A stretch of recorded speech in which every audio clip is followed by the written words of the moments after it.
Hey, this is Matt Busey. I'm a student pilot getting my private pilot's license in Lebanon, New Hampshire. This is the Cessna 172 that I'm training in. I just started up the engine and I'm turning on the avionics, the radios, which you leave off when you start the engine just in case there's any transients in the electrical system that would fry it. I've gotten clearance from the tower to taxi out to the runway. My GPS is set. My flight instruments are set. I've checked out the engine to make sure that everything's good with it. And heading out on taxiway Bravo to runway 25, which basically heads west. On this flight, I'm going down to Springfield, Vermont. It's a small airport. 2 runways. One's 100 feet wide, one's 75 feet wide, and the terrain around it is more difficult than Lebanon, which is pretty easy. Right here, I'm turning sideways into the wind on the taxiway to do a run-up, which is an engine check. Basically, you run the engine up to 1,800 RPMs. Watch the gauges to make sure everything is happy with the engine. And then you turn one magneto off and then the other magneto to make sure that both magnetos, which are the devices that spark the spark plugs in the cylinders, are both working. There's 2 spark plugs per cylinder in an aircraft engine like this. And you want to make sure that both is working because it's designed to work with 2 spark plugs. I'm checking my flight instruments, getting ready to take off. I've gotten clearance from the tower. Making sure everything's ready. Making sure my lights are right. Rev the engine up to full blast. And then the trick here is to stay on the center line. And check the engine gauges to make sure they're still happy before you get too far. And then lift off. I'm taking off pretty much into the wind here. It was a little bit off the runway, but not too much. A little bit of gusts, and away I go to Springfield, Vermont. I'm climbing out at about 70 knots. Flaps are up. And then I go into cruise. I decided to fly out at about, looks like 2,800 feet. And once you get 5 miles from the airport, you call the tower and tell them that you're leaving the controlled airspace around the tower, and they let you go. So I just switched the frequency to the Unicom at the Springfield airport to listen in on what's going on there. It's an uncontrolled airport, no tower, and you gotta just make sure that you're coordinated with everyone else there when you fly in. Turns out this day no one else was flying in or out, so I had the place to myself. I was kind of glad about that because with the challenges of landing there, I didn't need the distractions of other planes flying around. I'm setting the GPS right now to Springfield just as a backup. I can see perfectly well today where I am, but the GPS tells you how far you are away from an airport, and that's a nice thing to be able to call out to when you're on the radio telling other people where you are.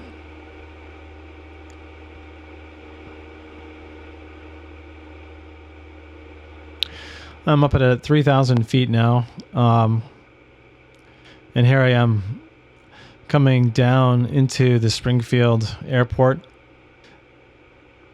So the first thing I did here was just to make a flying pass over the airport to see what was going on. I hadn't seen any planes in the air and hadn't heard any radio calls. But I wanted to just see what was going on, check out the windsock. I'd listened to the automated weather from the airport and it said there was light winds running directly down one of the runways. My first landing was not going to be on that runway, and I was going to be doing a direct crosswind landing. So I wanted to see how strong those crosswinds were going to be before I went ahead and did it. The sock was pretty much not moving, so that was good. No crosswind. Turned out there actually was a little bit of crosswind at the end of the runway, just wasn't any at the sock. So here I am turning. Looks like I'm turning onto the crosswind for runway 23. It's the long runway at the airport. It's about 5,000 feet long, 100 feet wide. So this airport has terrain, rising terrain all around it. And you just have to get used to flying closer to the ground here, because if you fly high the way you normally would, you're too high to land.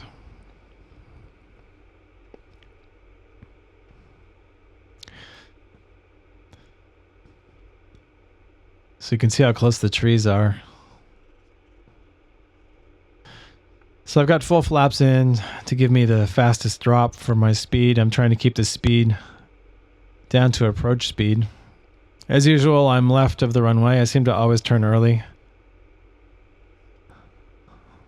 But everything's looking good. My sink rate is pretty good. A little over 600 feet a minute.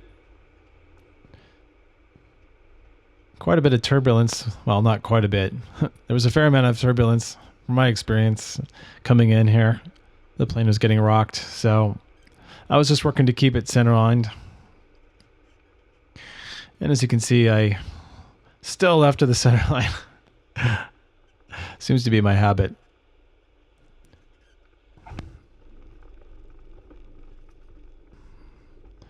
There it is, wheels on the ground.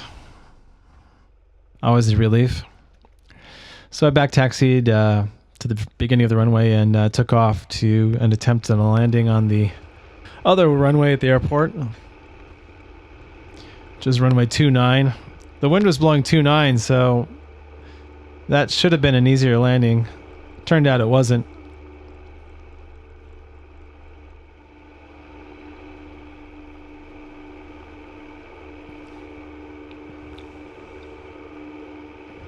With the terrain so high around the airport, try to climb as fast as possible. And here I come into runway 29. So runway 29 has terrain all around the end of it. You really don't have very far before to drop to get to the runway. You know, I'm flying over these trees and power line, and it's right there. Got full flaps in so I drop as fast as possible once I clear the hill. Going about 75 knots here. Engine's about 1500 RPM. As soon as I come over the hill, I'm going to cut the engine and drop into the runway. To make things even harder, the sun is like right in my face. Wasn't as bad as it looks in the video, but still kind of a challenge. There were people on the dam down there watching. People watching always makes landing more fun. First time I actually had to do a go around on this. I'm only showing the one where I actually landed.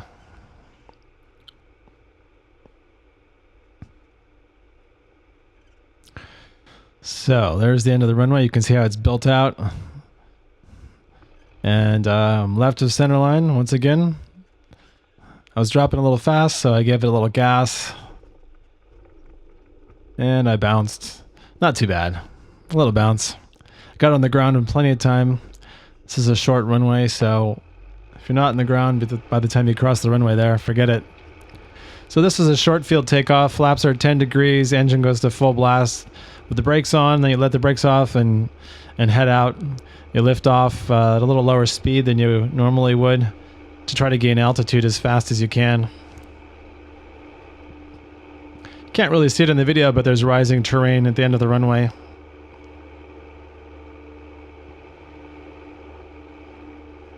So I'm climbing out at about 65 knots.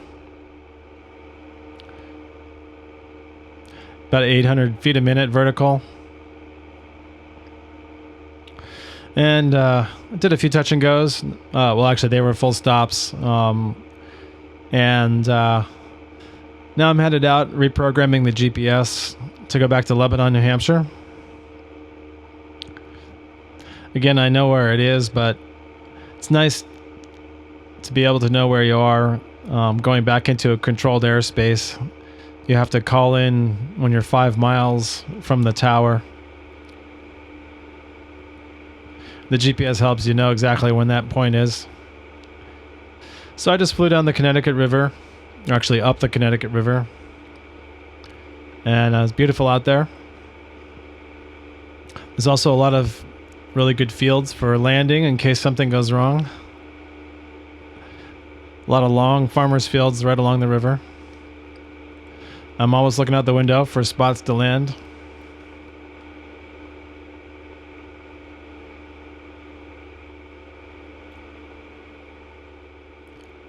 It's especially important when you live in a place that's so forested.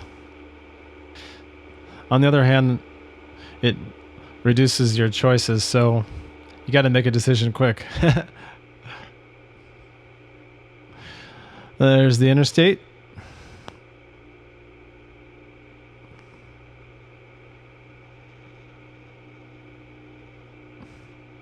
And I'm coming into Lebanon, Connecticut River there. Making my final turn to runway 25. Same runway I took off on about an hour earlier. And this approach was just about perfect. 500 feet per minute descent, engine 1500 RPM. Just have to steer the plane right under the runway. Wind was coming a little bit from the right, so a little bit of crab here, but not too much. And as usual, left of the runway. I really don't know why that happens. So those marks down there that I'm coming, those two white marks on the side of the dotted line are the touchdown marks, since where you're aiming for when you touch down.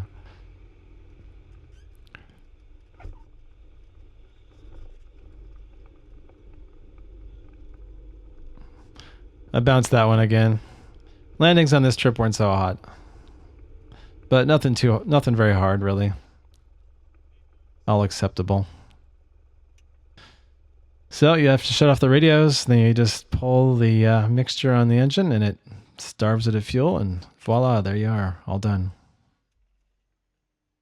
Thanks for watching.